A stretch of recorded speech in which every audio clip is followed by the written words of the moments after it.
Hello and welcome to your channel as they like it. Indian polity की series में आज हम आपके लिए लेके आए हैं कैसे पास किए जाते हैं मनी बिल्स। इससे पहले वाले लेक्चर में हमने बताया था कि ऑर्डिनरी बिल्स को कैसे पास किया जाता है पार्लियामेंट में। अगर आपने वो वीडियो अभी तक नहीं देखी है तो इट इज़ रिक्वेस्टेड कि आप उसको ज़रूर देख लें ताकि ये टॉपिक आपको अच्छी तरह से समझ में आ सके। आइए स्टार्ट करते हैं money bills. Article 110 of the constitution deal करता है डेफिनेशन ऑफ मनी बिल्स से। कॉन्स्टिट्यूशन के आर्टिकल 110 में कुछ कंडीशंस बताई गई हैं जिसके बेसिस पे एक बिल को मनी बिल कैटेगराइज किया जा सकता है। आइए देखते हैं वो क्या कंडीशंस हैं। अगर कोई बिल इम्पोजिशन, एबॉलिशन, रेमिशन या ऑल्ट्रेशन ऑफ एनी टैक्स करता है तो उसको मनी बिल कहा जा सकता है। अगर कोई बिल रेगुलेट करता है बोरोइंग ऑफ द मनी तो वो भी मनी बिल की कैटेगरी में आता है। थर्ड कैटेगरी में वो बिल आते हैं जो डील करते हैं कस्टडी और payment from the consolidated fund of India या कंटिजेंसी फंड ऑफ इंडिया से।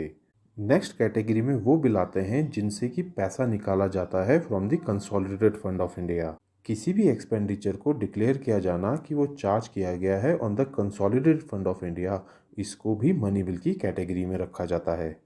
ऐसे ही receipt of money on account of consolidated fund of India या पब्लिक अकाउंट ऑफ इंडिया, उसको भी मनी बिल की कैटेगरी में डाला जाता है।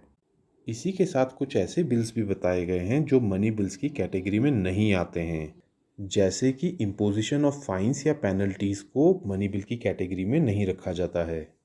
ऐसे बिल्स जो लाइसेंस फीस को डील करते हैं वो भी मनी बिल्स की कैटेगरी में नहीं रखे जाते हैं।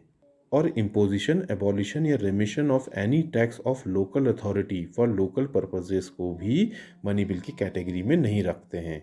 यहाँ पे एक इम्पॉर्टेंट फैक्ट ज़रूर याद रखें कि अगर कभी कोई क्वेश्चन अराइज होता है कि एक बिल मनी बिल है या नहीं है तो ऐसे में decision of the speaker of the Lok Sabha he final होता है और लोकसभा के स्पीकर के इस डिसीजन को किसी भी कोर्ट में चैलेंज नहीं किया जा सकता है।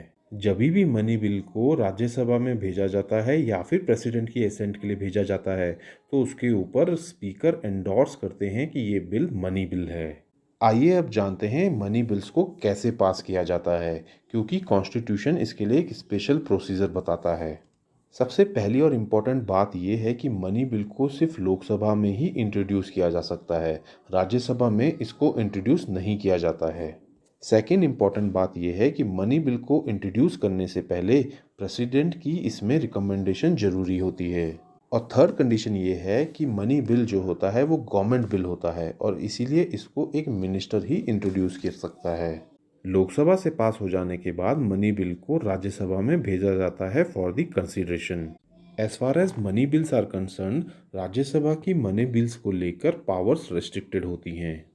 जैसे कि राज्यसभा मनी बिल को रिजेक्ट नहीं कर सकती है और ना ही इसमें कोई अमेंडमेंट कर सकती है। राज्यसभा इसमें केवल रिकमेंडेशंस ही दे सकती है।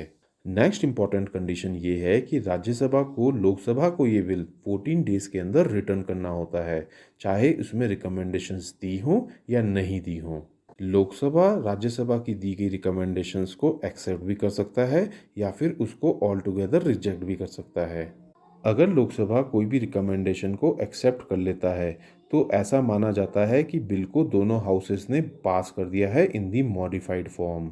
और अगर लोकसभा ने राज्यसभा की दी गई रिकमेंडेशंस को रिजेक्ट कर दिया है तो ऐसा माना जाता है कि मनी बिल को पास कर दिया है both the houses in the original form. यहाँ पे एक बात और जान लें कि अगर राज्यसभा मनी बिल को 14 दिन के अंदर रिटर्न नहीं करती है लोकसभा में तो ऐसा माना जाता है कि बिल को दोनों हाउसेस ने पास कर दिया है।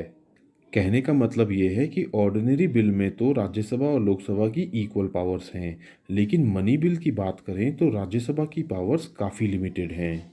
इसके बाद जब मनी बिल को प्रेसिडेंट की एसेंट के लिए भेजा जाता है तो प्रेसिडेंट के पास भी यहाँ पर सिर्फ और सिर्फ दो ऑप्शंस होती हैं।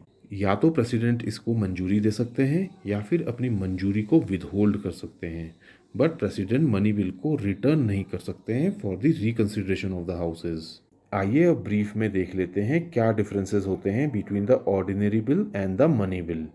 ऑर्डिनरी बिल को लोकसभा या राज्यसभा कहीं पे भी इंट्रोड्यूस किया जा सकता है, वहीं मनी बिल को सिर्फ लोकसभा में ही इंट्रोड्यूस किया जा सकता है। ऑर्डिनरी बिल को मिनिस्टर या प्राइवेट मेंबर इंट्रोड्यूस कर सकता है, लेकिन मनी बिल को सिर्फ मिनिस्टर ही इंट्रोड्यूस कर सकता है। ऑर्डिनरी बिल को इंट्रोड्यूस करने से पहले प्रेसिडेंट की रिकमेंडेशन की कोई ज़रूरत नहीं होती है।